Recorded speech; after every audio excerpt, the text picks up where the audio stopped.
বিসমিল্লাহির রহমানির রহিম। আসসালামু আলাইকুম। আপনারা জানেন যে এই সরকার ক্ষমতা আসার পর, বিশেষ করে বিএনপি সরকার ক্ষমতায় আসার পর বর্তমানে জাতীয় সংসদ চলমান।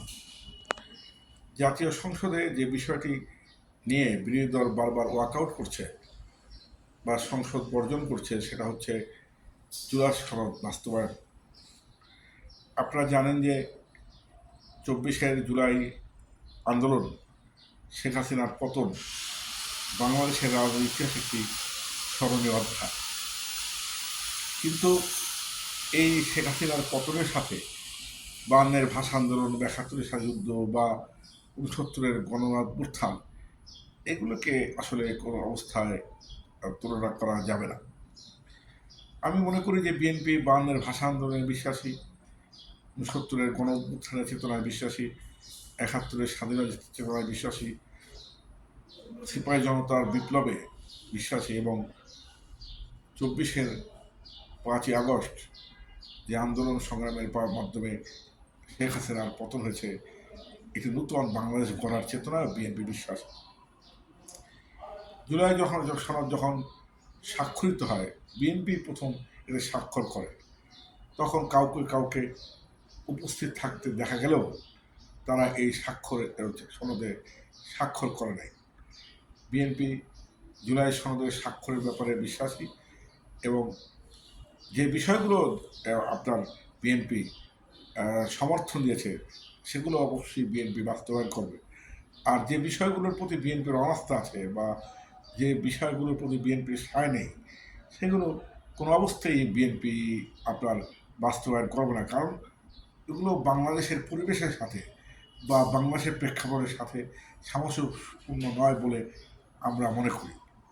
এখন বিরোধী দল এমন একটা ভাব শুরু করছে, কিছু কিছু বিরোধী দল, যে এই জুলাই সনদই হচ্ছে মনে হয় বাংলাদেশের অস্তিত্বের সকল কিছু। কিন্তু আমরা বিশ্বাস করি যে বিএনপি জুলাই সনদ বাস্তবায়ন করতে প্রস্তুত। ইতিমধ্যে তারেক রহমান টাঙ্গাইলের কৃষিকাজ বিতরণ অনুষ্ঠানে ঘোষণা দিয়েছেন যে জুলাই সনদের প্রতিটি অক্ষর যেগুলোতে বিএনপি স্বাক্ষর করেছে তা তারা বাস্তবায়ন করবে। আমরা বিশ্বাস করি যে বিরোধী দল যেভাবে বিএনপির উপর চাপ সৃষ্টি করছে, অর্থাৎ বিএনপি যেগুলোর ব্যাপারে মানে আগ্রহ নাই, অথবা যেসব বিষয়ের প্রতি বিএনপির মানে আপনার না আছে বা অসম্মতি আছে, যাতে সেগুলোকে করাবার চেষ্টা করে খোলা পানিতে মাছ শিকারের চেষ্টা না করে। আমি আহ্বান জানাবো যে আজকে বাংলাদেশে গণতান্ত্রিক পরিবেশ বিদ্যমান। আজকে তারেক রহমান বাংলাদেশের জনগণের কল্যাণের জন্য কৃষি কার্ড, ফ্যামিলি কার্ড, খাল খনন কর্মসূচি, বৃক্ষরোপণ সহ সার্বিক কল্যাণের জন্য অনেক কর্মসূচি গ্রহণ করছে। আজকে এই সমস্ত কর্মকাণ্ডকে স্থগিত করে দেওয়ার জন্যে তৃতীয় কোনো পক্ষ, পরাজিত শক্তি হয়তো তাদেরকে ইন্ধন দিচ্ছে দেশের পরিবেশকে ঘোলা করার জন্য। আমি আহ্বান জানাবো যে আমরা শান্তি চাই, আমরা উন্নয়ন চাই, আমরা গণতন্ত্র চাই। আমাদের নেতা শহীদ রাষ্ট্র জিয়াউর রহমান, তিনি স্বাধীনতার ঘোষণা দিয়েছেন, বাংলাদেশের উন্নয়ন করেছেন, বাংলাদেশের সবচেয়ে জনপ্রিয় নেত্রী। এবং আমাদের নেত্রী দেশত্রী খালেদা জিয়া 3বারের প্রধানমন্ত্রী ছিলেন। তিনি মাতৃরূপে বাংলাদেশকে লালন করেছেন। তার যে সুযোগ্য পুত্র, দেশপুত্র তারেক রহমান বাংলাদেশকে গড়বেন, যে স্বপ্ন নিয়ে আমরা আছি। খোদা হাফেজ।